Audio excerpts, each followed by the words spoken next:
Hello, everybody. Hi, I'm Joel, Daddy Property Chef, and this is. Hello, my name is Jason. I'm from Feng Shui. Okay, so today we have come to the second episode of our podcast. So today's topic will be talking about the art of Feng Shui, principles and origins. Okay, so Jason, share with us. What is Feng Shui? Yes, that's the $1,000,000 question. Okay, Feng Shui, right, isn't wind and water only. Like some people like to translate in this way. Not wrong, but actually it doesn't cover the essence of it. Because last time when people know Feng Shui, right, it wasn't Feng Shui, actually called Kan. So Kan is talk about where we go and visit and see the landform.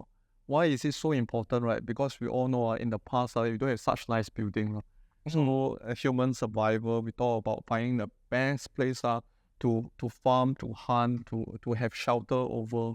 So actually, a lot of things goes on so that we all can have descendants.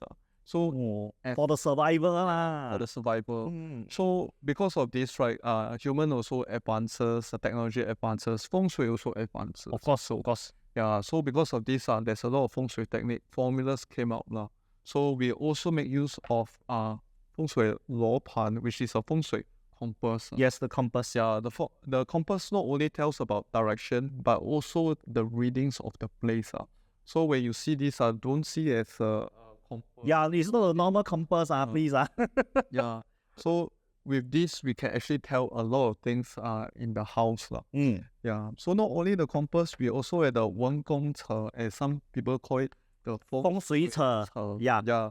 So on it, actually, you see wordings. So it tells us certain measurement are good for certain things. Correct. I also use this to help my clients do measurements as well. Yeah. So of course, not all things require measurement. Okay. So important things such as main door, bed, we don't do this. Oh, Yeah, so a lot of people misunderstand. I see. Yeah. So this is what Feng Shui is. Yeah. Okay, so maybe can share with us what are a few things. Okay, when it comes to choosing a house, not say choosing a house, when it comes to the first view of the house, what are the certain things that we should think of? Yeah. There's actually a lot of things to take note of. One of them is the light into the house, and not only in the light into the house, but your house need to be neat and tidy. Yeah, so decluttering actually very important for the house. Because why? Because the qi needs to move. If you have too many things around the house, right, it actually makes people feel uncomfortable and the qi doesn't move. I totally agree. Because for me, right, I sell and buy houses for my clients. So when it comes to selling of houses, right, some of the owners, they have a lot of things inside the house. Okay, for me, is of course, as a property agent, my job is to solve the problem. I will tell them I'll do my best. So what can I do? I have to explain to the buyers, oh, don't worry, you're just buying the house.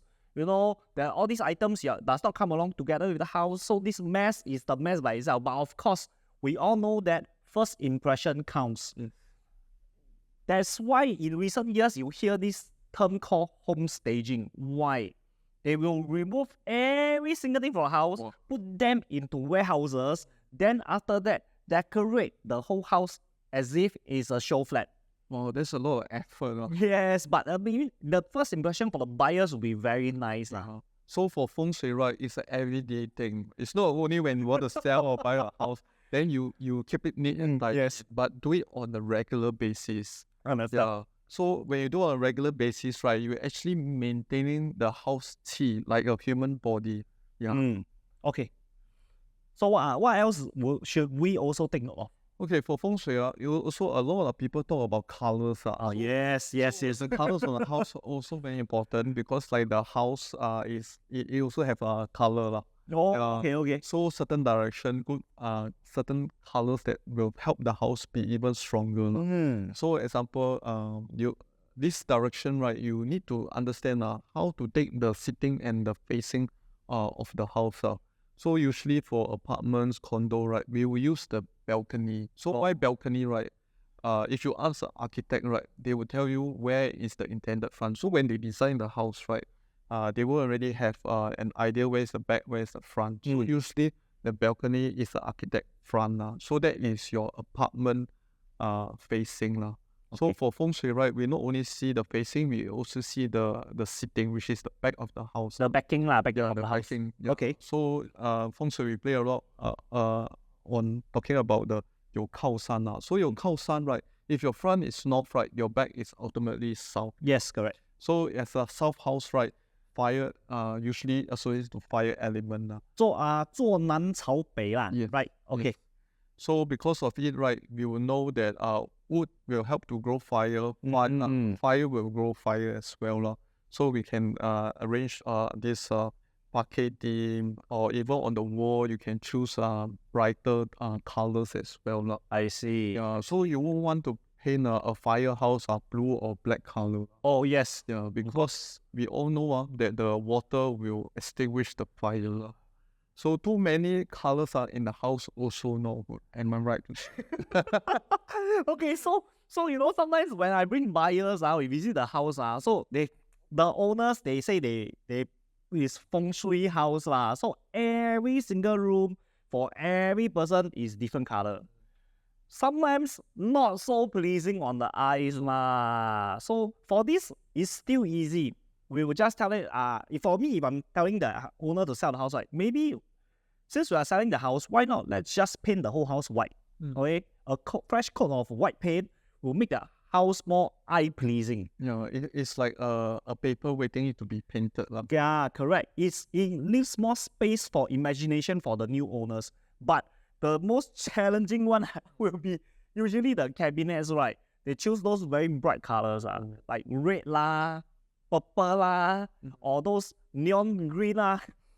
I mean, yeah, you know, not everybody likes those very harsh or too strong colors. So when you enter the house, the first impression, as I mentioned, first impression really counts. So you want, unless you have a very very good agent who is able to 树上的小鸟都骗得下来honestly speaking. But if not, right, maybe make the job a bit easier. Next time when you want to sell the house, choose something more general.